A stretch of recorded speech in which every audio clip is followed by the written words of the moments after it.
from New York. Welcome to this week's edition of New York Now. I'm Dan Clark. We got an update this week on the state's handling of nursing homes during the COVID-19 pandemic and the data surrounding that. It turns out the Cuomo administration withheld some of that data for more than 6 months for political reasons. So let's get into it. With me in studio this week are Karen DeWitt from New York State Public Radio and Bill Mahoney from Politico New York. Thank you both for being here. Sure. So let's rehash quickly the New York Post story that broke on Thursday evening. Basically, what happened is during a meeting, closed-door meeting with Democrats this week, Melissa DeRosa, the governor's top aide, said that they've had the data since August when they asked for it originally, but they didn't want to release it because they were worried that Trump's DOJ might come after them. Karen, how are people reacting to that? That just raises so many questions. One, were they obstructing a federal investigation? And also the admission that they had the data and that they withheld it from the public. And was that the real reason why? Or was it because Governor Andrew Cuomo wrote a book, how he fixed COVID, and it would have looked bad for him? And the other bigger question it raises, this was supposed to be a private meeting. One of those Democratic lawmakers apparently went in there, recorded it, and handed it over to the press. What does that say about the trust between the legislature run by Democrats and Governor Cuomo right now? That I found really surprising. Though, I'm not totally surprised by it based on the senators, and I think it was just senators in the meeting, and assembly people, the top health people. We had people like Gustavo Rivera, who is a very outspoken enemy of the governor. I don't think that he recorded the meeting. I have my suspicions. I won't air them here. Bill, how are people reacting to this, aside from the obvious? Well, there's obviously a lot of blowback. Republicans pounced on this, I think, quicker than they've pounced on anything we've seen in Albany since the Eliot Spitzer scandal many years ago at this point. But we saw calls from State Chair State Chair Nick Langworthy last night calling on Cuomo to be impeached. Others calling him to resign, saying he's lost all trust in government.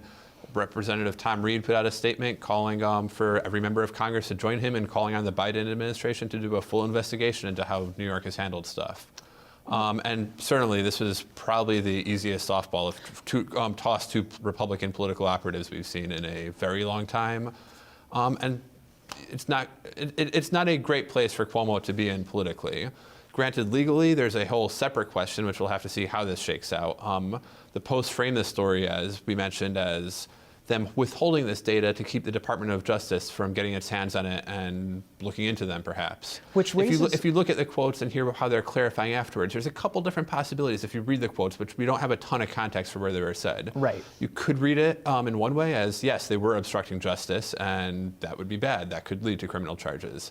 You could read it with some of the other quotes in the story and just kind of read some of the quotes that are being framed as this, as them just saying they didn't want Trump to take to Twitter and harass them for weeks and months and deal with that political headache, which is bad in itself, but that's nowhere near stopping the president from harassing you on Twitter is not, as far as I know, a criminal offense. So there's a lot that will need to be sussed out in the coming days in terms of what exactly was said. They also kind of implied that they were too busy dealing with the Department of Justice investigation to give the information to the lawmakers, which doesn't really seem like that good a reason. It seems like they could have done both. And then I think, as the Post reported, she also said, well, we're busy with the vaccine rollout, but couldn't they just have assigned someone, look up these numbers, go through the data, take it out? They have a whole health department there, which makes you kind of wonder in light of the 9 people that resigned from the health department, the top epidemiologists, what is the health department doing, or what are they letting them do? Well, and a key piece, too, is all these conversations that were referenced in the story, the request from the legislature for the data, a lot of the DOJ requests, these were last August.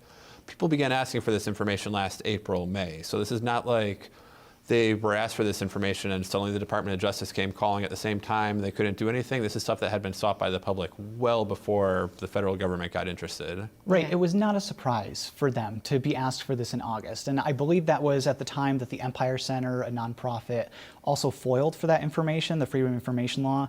And I should point out to our audience, FOIL does not require these agencies to create spreadsheets for people. It just requires them to release what they already have on hand.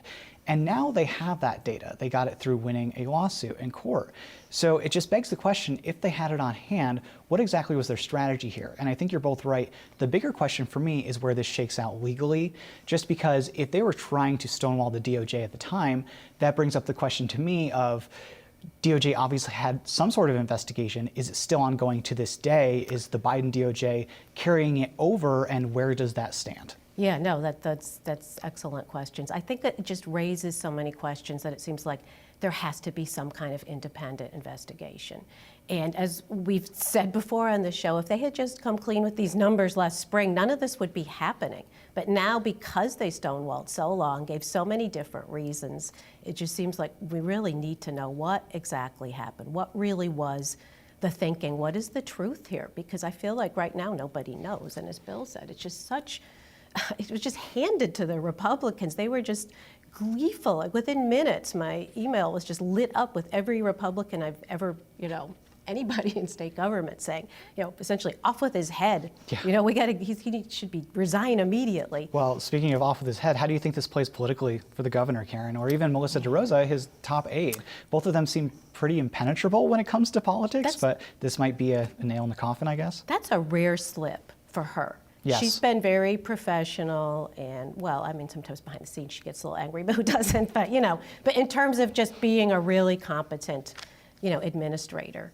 And so, I hate to say this, but you have to wonder, is she going to be the fall person for that? Because she is the one that said it. It's hard to say how this plays out. Maybe it'll blow over. The governor's been pretty Teflon through the whole COVID pandemic.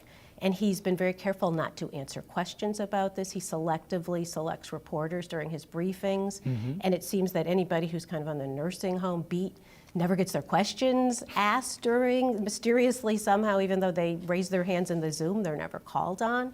So he's been trying to avoid the topic, but I'm not sure after last night how much longer he can really avoid just giving some kind of press conference or an accounting of this. Bill, I'd like you to look into your crystal ball for a second.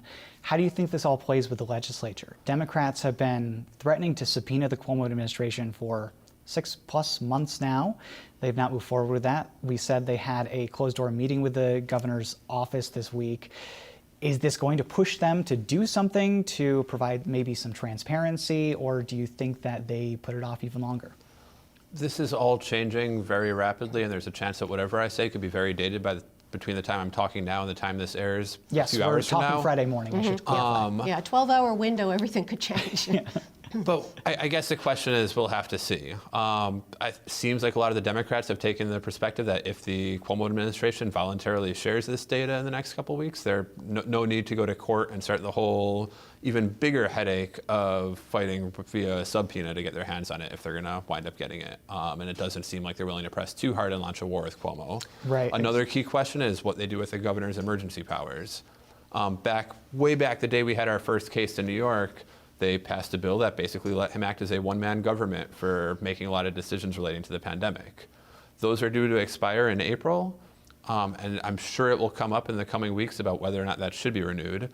I have not seen any evidence that legislators actually want to have those powers handed to them. If they have to be in session every single day making decisions about restaurants should close at this time or hair salons in this part of the state need to close, all they're going to do is anger everybody affected by their decisions, and they'd rather just have the governor be the one taking responsibility for any missteps they make. Right. But it seems like this is piling up enough where the pressure is increasing, where there will be some pressure for them, and who knows, maybe they'll just let this expire at the end of April, not renew it, not do anything to take them back retroactively, and hopefully by the time May comes around, there won't be too many tough decisions to make about COVID because we'll begin to move past this a little bit. All right, well, we do have to leave it there. We're out of time. Bill Mahoney from Politico New York, Karen DeWitt from New York State Public Radio. Thank you both so much as always.